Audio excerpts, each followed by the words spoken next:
Hey, welcome back to the Infamous Podcast. This is Brian. This is Darryl. And Darryl, this is episode 473, Voice of an Angel, Feet of the Devil, a Sinner's Review. I may have the voice of an angel, the face of an angel, but I ain't one. I don't think you have a face of an angel. Come on, you know who said that. Do you have a face for... no, I don't remember. Yondu in the first Guardians. Oh, yeah. That was so long ago. Let's think back to the first Guardians when Marvel was good. I mean, not just Guardians. At 2014, that was a Winter Soldier, too. Mm-hmm. Good grief. That was peak MCU. The two best MCU movies came out that year. Man. And then it was Seems just a shant 5 years later, we got the third best with Infinity War. And then after that, it was all downhill. Yeah. Thankfully, we got an original one to talk about. Yes. We do. We always, and again, not just us, but we royal know Hollywood is derivative. Mm-hmm. I mean, there's no other way to say it. Hollywood is a derivative place. It's like Mickey Mouse or Disney used to be the house of ideas. No, it's the house of remakes and poorly done remakes at that. Right. But again, I'm trying to, and I don't get me. I know there has had to have been something original in the last couple of years. The one that sticks out in my mind, though, is Everything Everywhere All at Once, and that was, I believe, 22. That was one of those original movies that we both loved. Oh yeah. And ever since Sinners was mentioned last year, and you got the little teaser, I'm a huge Michael B. Jordan fan. Ryan Coogler, I won't say I'm a huge fan of his, but I am a fan. But just the idea of vampires, and I was hooked. This is the kind of movie Ryan Coogler needs to be making. Just kind of, I think so. Like his own like take on something like new, like, you know, because they were different kind of vampires too, which was kind of cool. But yeah, all right. Before we get into Sinners, though, let's just take a moment and recognize the greatness of John Cena versus Randy Orton that's going to happen next weekend. And if there's any kind of like synergy to the WWE, John Cena is going to smack the taste out of a referee's mouth to keep Randy from winning. Dude, he absolutely, that would be such a great way to. Yeah. I mean, because he wants to ruin wrestling. Yeah. Like, that would be amazing. And whoever the person is that suggested that John Cena win the Royal Rumble, or not the Royal Rumble, the Elimination Chamber? No, Money in the Bank. Or Money in the Bank, I'm sorry. Yeah, yes, please. That would be amazing. I didn't think about that until I saw that or was sent that. Yeah. And I was like, yeah, that's actually a brilliantly, just an evil, amazing, incredible idea. Do it. I mean, I'm pretty devious. That's a good one. That's a really good one. So, anyway. All right. So you saw Warfare yes, this week as well. Yeah. And I mean, you talked about a lot of things, and one of the things you said is like, I don't think I would need to watch it again, or something along those lines. Yeah. Basically, you won and done it. Yep. And I see why. After watching it, it's not a knock on the movie at all. It's not because, again, going with the sound design, seeing them just fire off those LMGs like they did, it was incredible. Just the displacement of when the grenade goes off and everybody, or not that the grenade, the IED goes off and everybody is just completely screwed up. Warfare does what a lot of movies have done in the sense of realistic battle scenes. The difference between this one is that those other movies, there are moments of respite, whether it be in the beginning, learning about these guys, or the end, or something along those lines. in the middle sometimes, where you have that downtime where the guys of the actors or the characters are talking, and war is, yes, it's in the background, but it's not a presence like it was in this movie. And I told you it's like a exposed nerve in the sense of the tension from the start of what's going on Mm-hmm.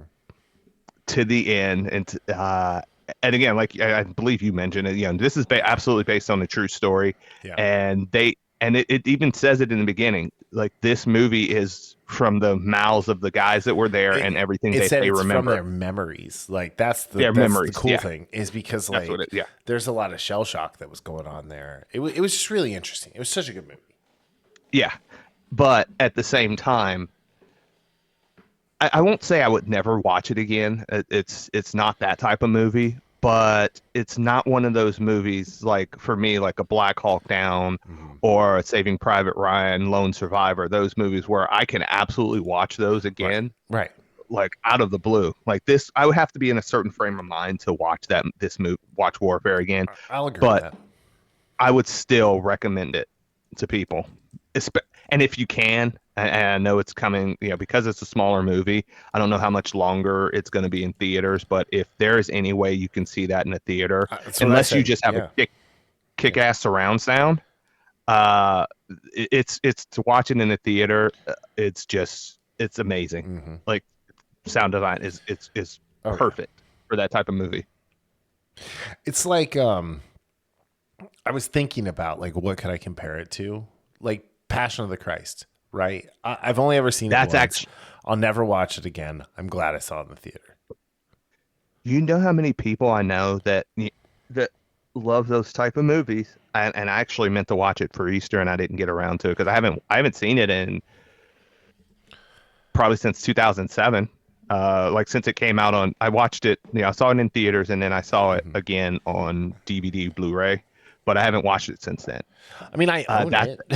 It's Yeah, just I haven't. Yeah. that's a very good comparison though, because I know a lot of, several people that I know, family and friends, that said, they liked it and they can't watch it again. Right. Like, so I think that's a very good comparison with what we got with Warfare. Thanks, man. I'm good at analogies sometimes. You know what I'm saying? They call me the analogy king. Bam, bam. Analogy. Uh, I don't know where that came from. Anyway, yeah, no, I think I agree with you. I agree with you on that a lot. I also wanted to point out that it's Tuesday, the 29th. So I think on the 31st, whatever, just May, I don't know, whenever Thursday is, I think I'm going to go see episode 3 in the theater again. Oh yeah. Because it came out this past week, 20th anniversary. I love episode It was 3. I think it's highly rated. You know what I mean? It's not overrated. It's not underrated. It's just what it should be. And is it perfect? No. Is there a lot wrong with it? Yeah. Do I love it? 100%. And when it came out the first time in '05, I went that Wednesday, and then someone wanted to go see it on Thursday, and I was off because I was getting married that weekend. Mhm. And so I went Wednesday with some friends. I went Thursday with some friends, and then I went and saw it Friday morning by myself. And it was just like, yeah, this is like, you turned her against Wait, me. Dude, that is what has been in my head since you started talking about it, that And all, line. I don't know why. and all I could do is like when people were coming up to me, and I'd just look at them and go, Anakin, you're breaking my heart. Breaking my heart. And like I was just quoting it like, I forget. Man. It was someone said something. I go, you can try. But I was like doing it that overly Hayden way, like that only he Yeah. could do to make Anakin awesome. Anyway, Dude, that's great. yeah. Yeah. They had it in the XD theater when I went to go the Sunday when I went to go see Sinners, and I was like, oh, I kind of want to go in there after that and watch it. Yeah.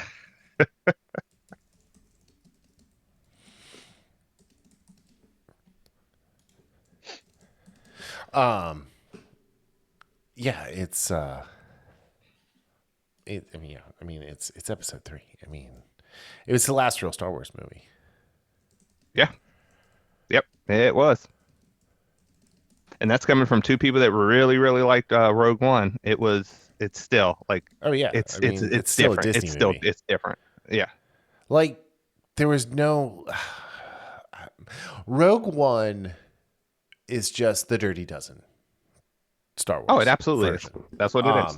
Yeah. I want to Which, by the see. way, is a great movie. But I want to see Gareth Edwards' original cut.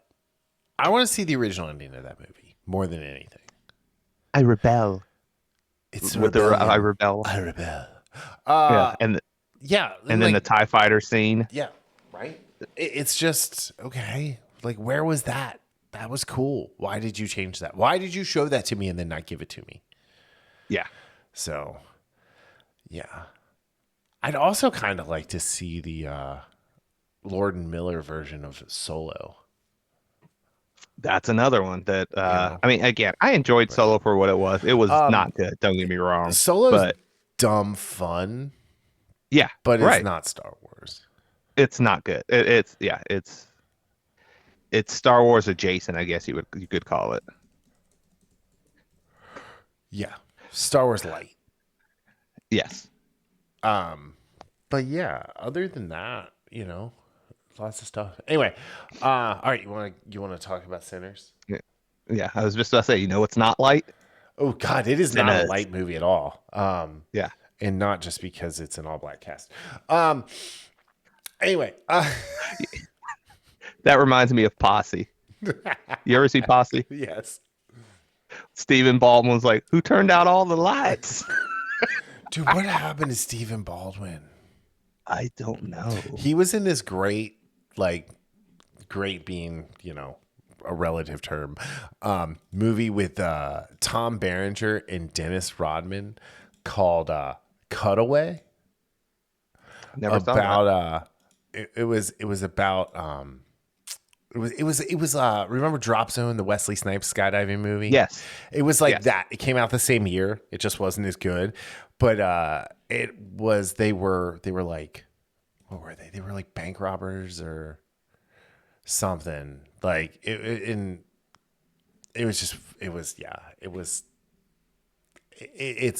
fine. Oh, they were smuggling drugs. That's what they were doing. Oh, okay. And yeah, like Dennis Rodman skydiving is hilarious. But everything they did was wrapped around the Speed Star competitions, which I don't even know if it's a real thing. Where it's like you have 8 people and they all jump out of the back of the plane. Anyway, never mind. What happened to Stephen Baldwin? I digress. All right. Sinners. In 1932, Mississippi, twin brothers Smoke and Stack return home to open a juke joint, only to uncover a dark supernatural threat lurking in their town. As violence spreads, they must confront both the evil among them and the sins of their own past. Sinners blends Southern Gothic horror with a powerful story of family, faith, and redemption. I also think, like Carlo and I were talking about this, right? And I'm actually going to share it. Like, he had a really good point.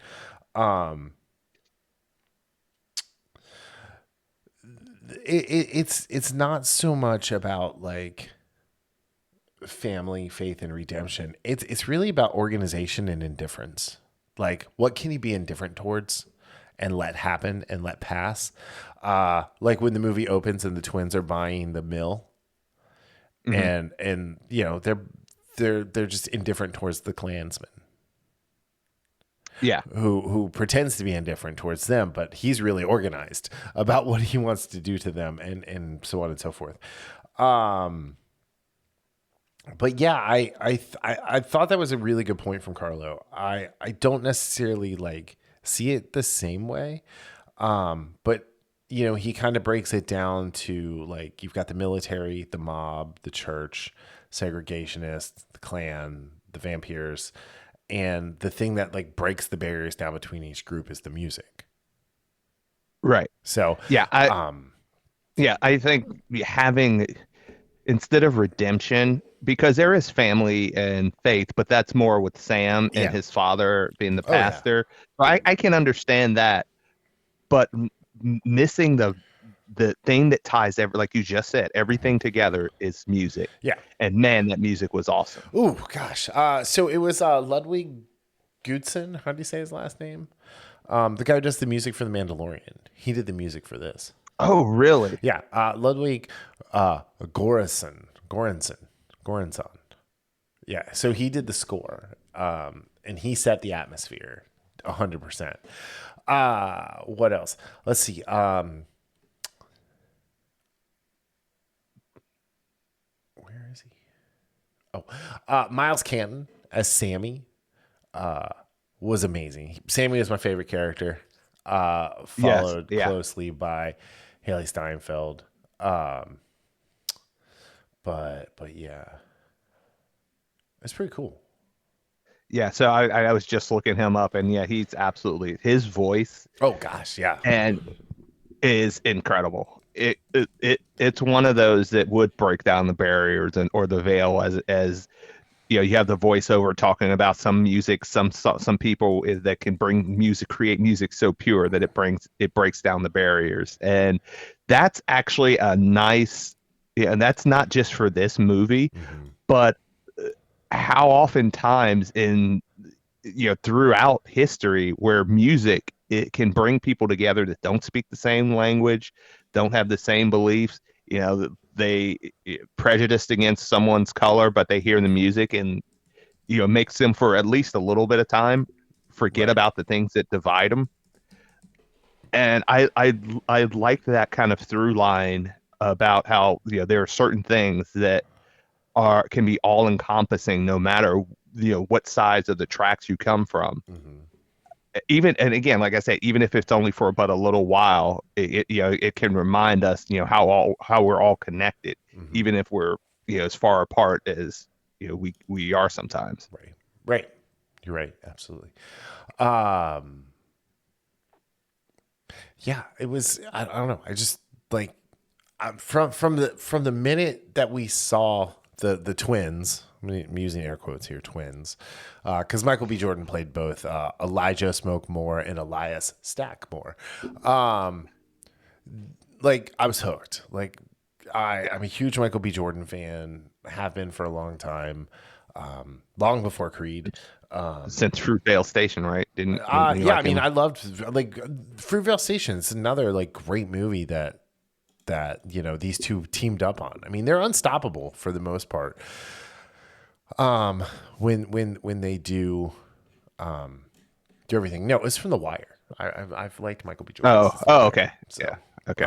apparently he was in The Sopranos too. Oh, I didn't know As a that. kid in 1999. Yeah, and then like so The Wire was 2002, and then when he played Vince on Friday Night Lights, where I liked those last seasons with him better than the seasons with Maddie Saracen, little Maddie. Yeah. But yeah, so So, it's he's such a good actor. I think Miles Kent did a great job. The scene where it's okay, I'm gonna get the twins mixed up a lot, so just bear with me. oh, I am too. Yeah. So when he's with Stack in the car, and they're looking at the guitar, and he's like, "Are you gonna play something?" And he starts playing, and just the look that Michael B. Jordan gives him, like, "What is coming out of your mouth? What are you Yes. doing to that guitar?" It's like this is amazing, and it was like. It was such a great scene because like he's their little cousin who they're trying not to corrupt, but at the same time they're corrupting him, and Hmm. he's doing his best to be corrupted, if that makes sense. Yeah, but I think it's less about him wanting to be corrupted and more about him wanting to Well, he wants to play music. embrace the Yeah. music Yep. that his father, who is a pastor, is absolutely against. Yeah. Yep. So you're right. And the thing about this movie, like again, I was hooked from the premise when I didn't know anything about it. I was like, oh, it's vampires, it's Michael B. Jordan. Okay, I'm in. Right. I found we're an hour or so into the movie. I don't know exactly what, but right around that hour mark, no vampires yet. And I couldn't have cared less. Right. That's how much I was invested in everything going on with the twins, with them getting this juke going, and Mm-hmm. going back to all these little points in their history, or their past, with friends, former lovers, people hear their name, and they freeze up like, oh, I know that name. Mm-hmm. But I was so into that for a minute I was like, oh, I just want to see this. Yeah, I liked like when Smoke like pulled into town in the truck and he was like, "Hey, you know the smokestacks?" and the girl's like, "Uh huh." He's like, and like he was like, "Yeah." So you lay on this horn if anybody messes with this truck or stares at it too long, and lo and behold, it happened, and you know, yeah, Yeah, I shot him in the he shot the first guy in the ass and the other guy in the knee. knee. I mean, So dude, you didn't have to kneecap that kid. He was no, like, how's it gonna be you walking away like I almost stole from Smokestack and without a limp? I was like, okay, right, yeah, all right, well, fair it's enough. all good. It was good stuff. But yeah, and we did get a little bit of a vampire when we see Jack O'Connell running across the field on fire. Yes, we did. Yeah, we did get So that. so it's like we got that early on, and then we got nothing else of that for quite a little bit. Yeah, yeah, that's actually a good point. That was one of those little teases, like, okay, just so you know, this isn't your normal type of period movie. Mhm. Let's remind you real quick that what you're some people are here for, and Right. like I said, that was what drew me, that hook.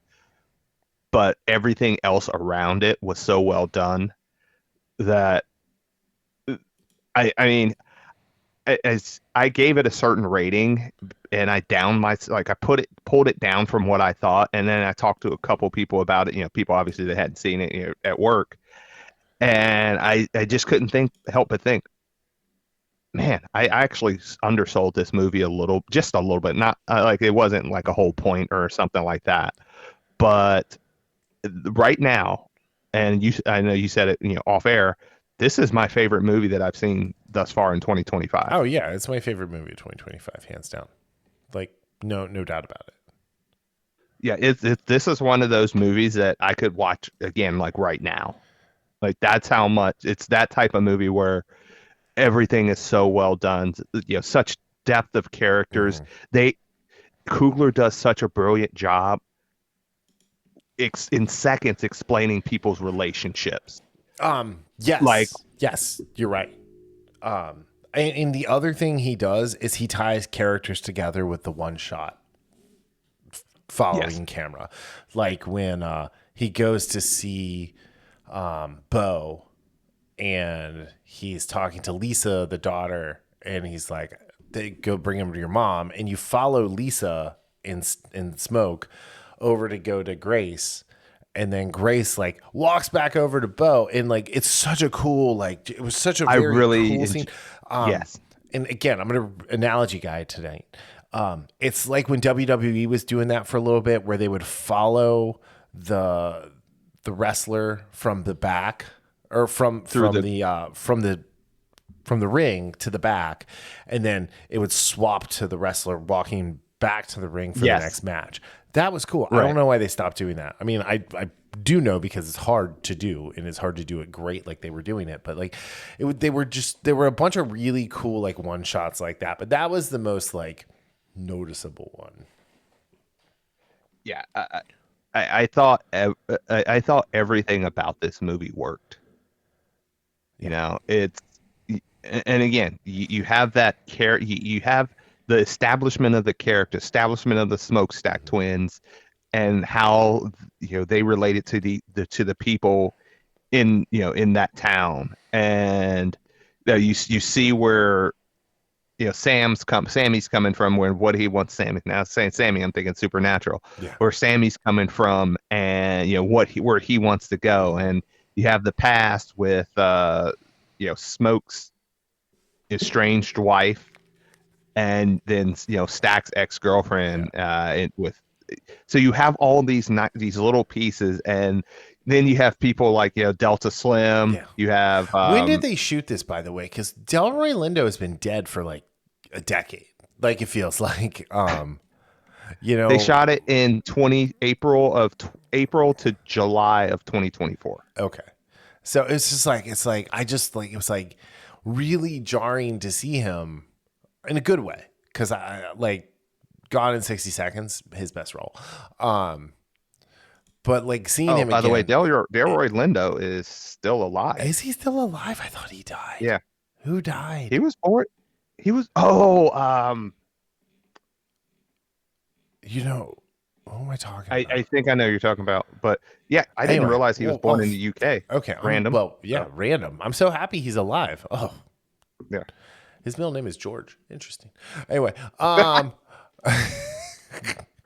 Okay, his middle name is George. his middle name is George. I really like Delta Slim was a cool character. He's like, I'm good with my corn. What was it? Corn liquor or whatever he was drinking. And then he busts Yeah. out a beer and he's like, "Is that a beer?" He's like, "It's an ice cold Irish beer." And I'm like, so racist. Why has it got to be an Irish beer? Why is it got to be an Irish vampire? But no. We learned a lot about what was happening in that scene too, where we meet Delta Slim, because Stack is going to get him to play their juke. And he's been playing at the same place every night for 10 years for whatever he gets to drink for free and something else. I forget what it was, but it That's wasn't the money. other thing. So I really love the conversations between some of these characters. They felt so real. Like where he's like, dude, you're paying that for now, but I'm getting this. I've been doing this for this long. I know next week and the week after that, this dude's gonna be there. Who knows what you're all gonna be there. That like the back and forth like that. Or when again, I'm getting confused too, but I think it was Stack. And when he goes to is it Stack? When he goes to what's the guy's name? Cornbread to pick him up in the where he's picking cotton. That was Smoke in the That truck. was okay. So Yeah, but stuff like yeah. that. Well, it Like, was a lived-in universe, like lived-in world, right. right? We got a nice lived-in world. The only thing that didn't seem a part of it was the vampires, but then even that got kind of a lived-in treatment because, just kind of jumping ahead a little bit with the vampires, like they all got each other's memories. I don't remember reading that in vampire lore. Like I thought that was a really cool thing, and then when they would like sing, it was very like choreographed and together, and it's like that makes sense because Rennick is, Yeah, they're on the same Rennick wavelength basically. is, yeah, he's the control center. Yeah, and I really like that idea of how, and again, we were talking about how everything's related and community and all that stuff, and that's what he was trying to sell them. He was selling them about community, Yeah. and you would have, it doesn't matter your race, it doesn't matter anything Yeah. else. When you take this blood, or and we take you, you're a part of something that a bond there. I mean, to And be honest, they weren't really bad guys.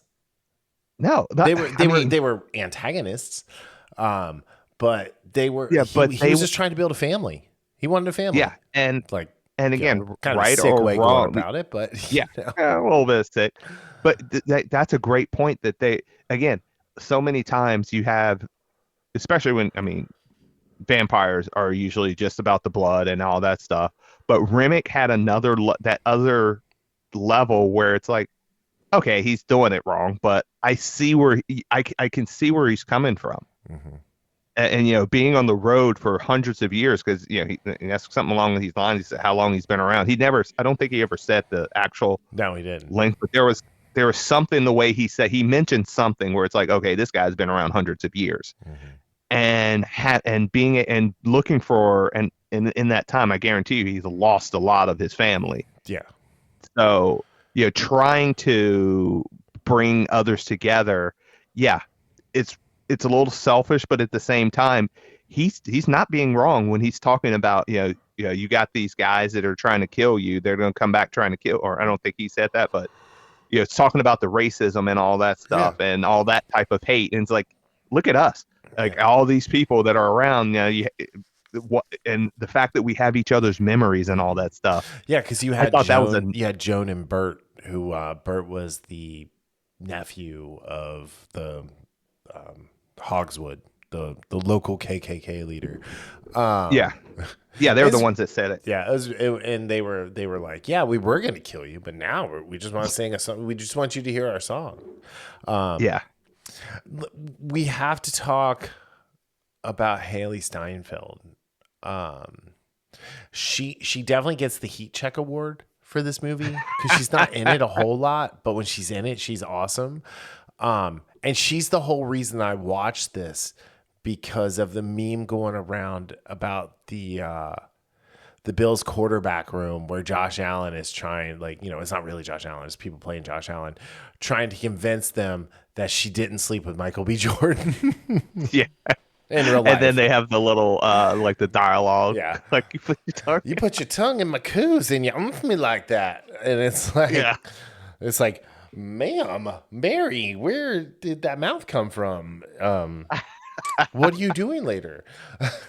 I thought it was funny too that, like, you know, she was a passing, you know, black in the South yes, there in the, what right. was it? What year was it? 1932. I thought that was a nice touch. I really thought it was a nice touch Yeah, again, he because took she so was much looking care. for family, like she Yeah, was looking for community, and yeah. she wanted to be, you know, Stack, stack. stack. Yeah, yeah. I thoroughly enjoyed this movie. Yeah, I Again, agree. it hits on so much. You know, I love music. You know, Hmm. I mean, we all love music.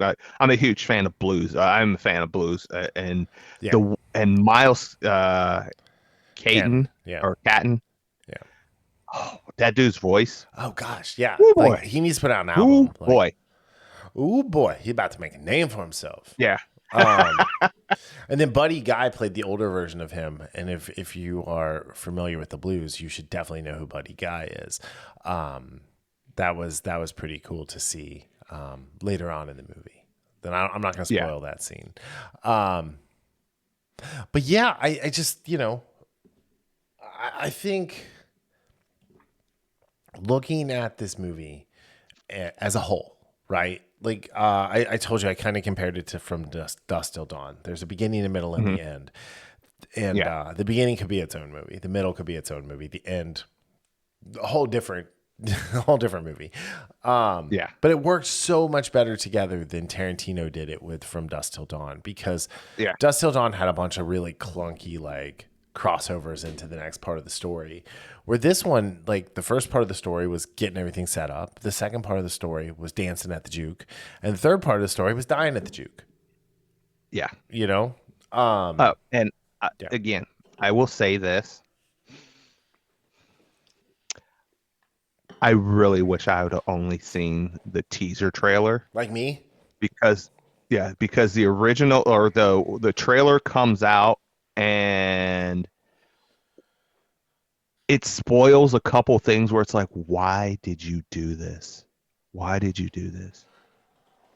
Cause Like marketing.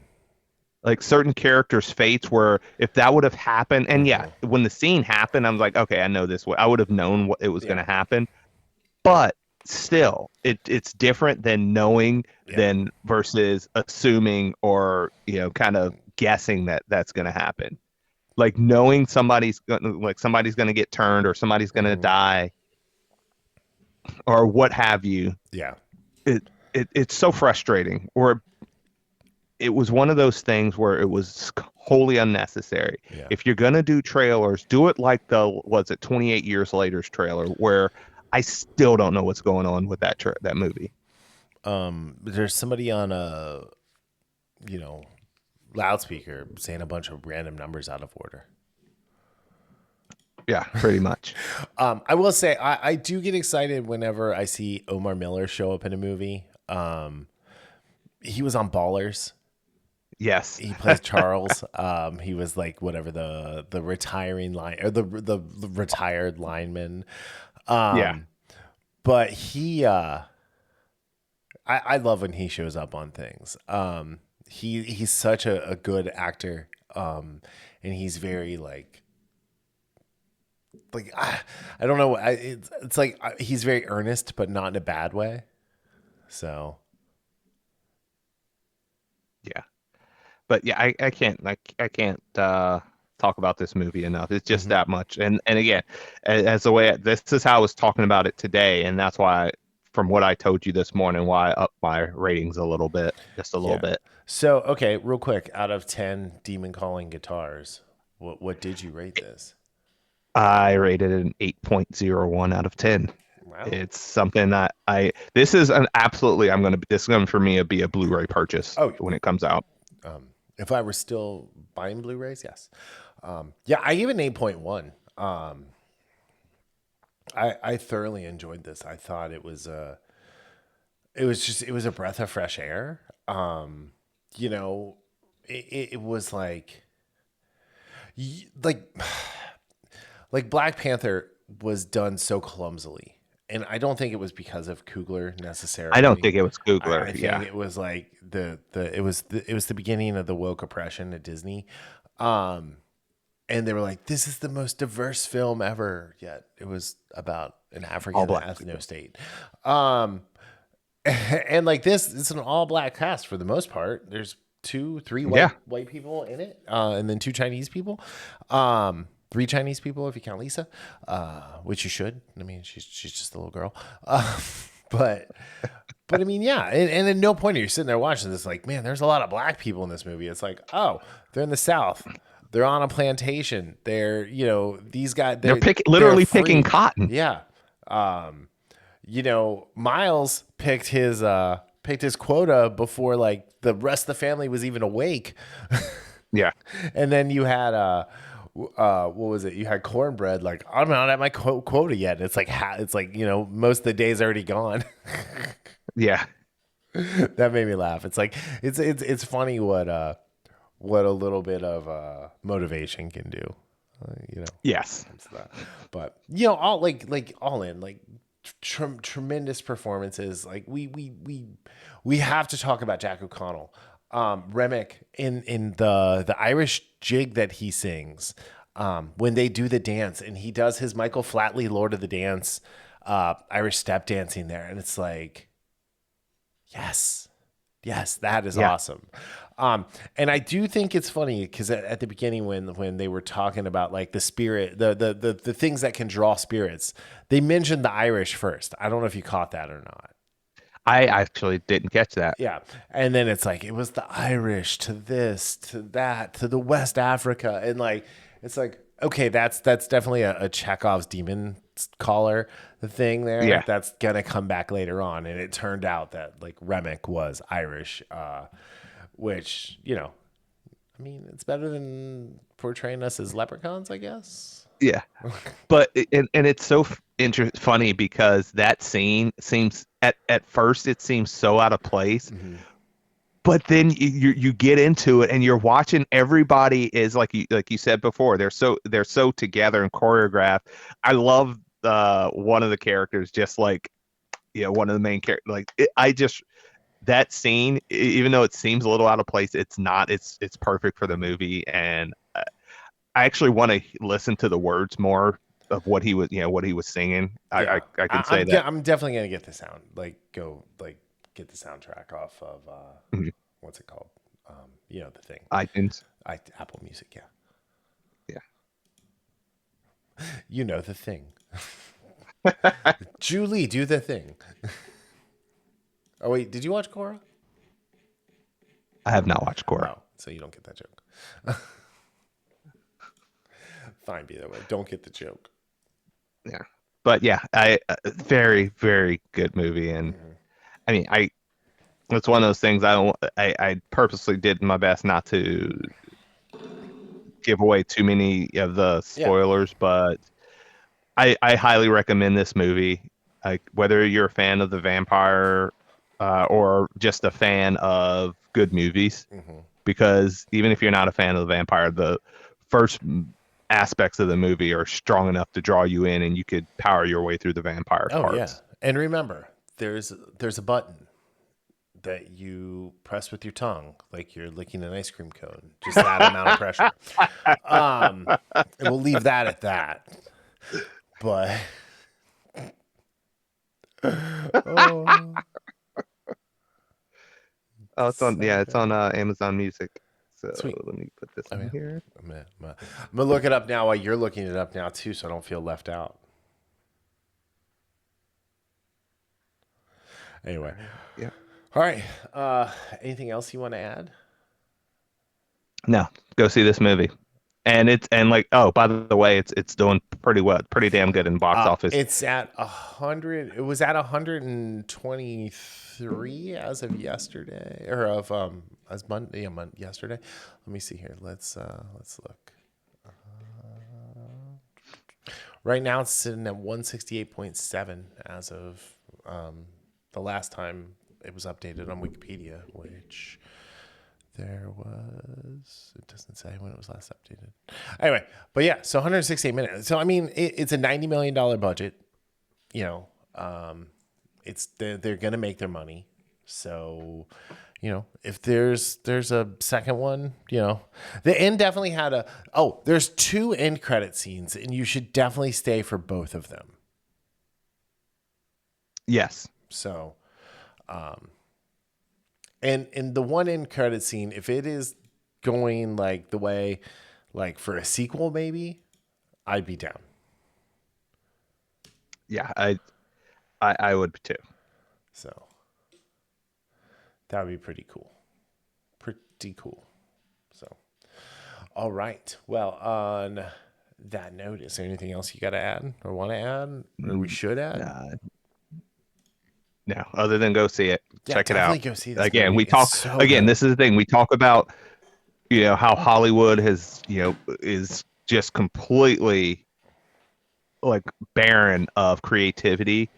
So when something is creative, not just creative, but something is creative and good, I'm absolutely going to go to bat for it. Oh, And yeah. this is extremely creative. This is very good movie. I'm Very good gonna be movie. really upset if it turns out this was like a comic book or something, and we just missed it. It's not. It's not based on It's anything. yeah. I was gonna say it's not. Yeah. I'm going through. It's a horror film co-produced by co-produced and directed by Ryan Coogler. Oh, who wrote this? Ryan Coogler wrote this. Yeah, dude, Cougs, give us more of this, like more like this. Not you don't have to do more Yeah. Sinners. We don't have to have Sinners 2 Electric Boogaloo. But like more like from your mind. This was great. Yeah. Absolutely. Yeah, get more of this stuff. The soundtrack and the score are both on there. So you'll definitely want to get both of those. Yes, I did see that. Wang Absolutely. Dang Doodle's on here. Nice.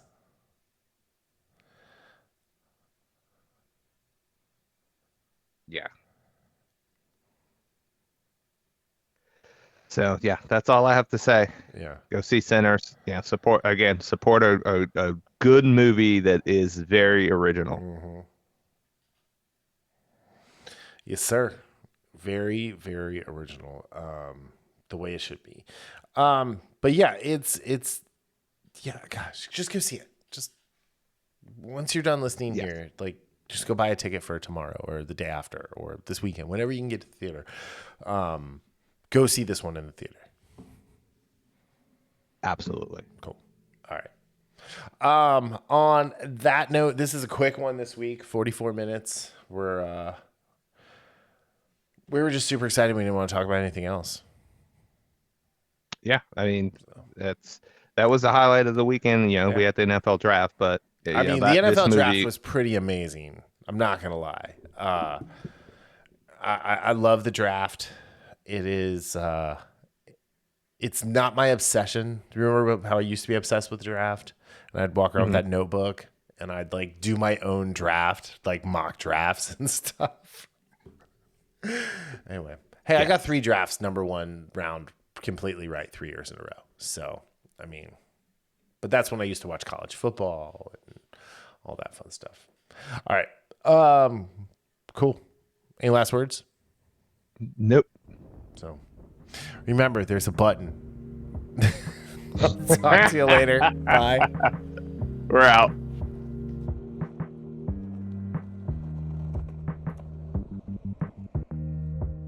The Infamous Podcast is recorded in Kings Mills, Ohio, just north of Cincinnati. You can find new episodes every Sunday on Apple Podcast, YouTube, Spotify, Google Podcast, our website, or anywhere podcasts are downloaded.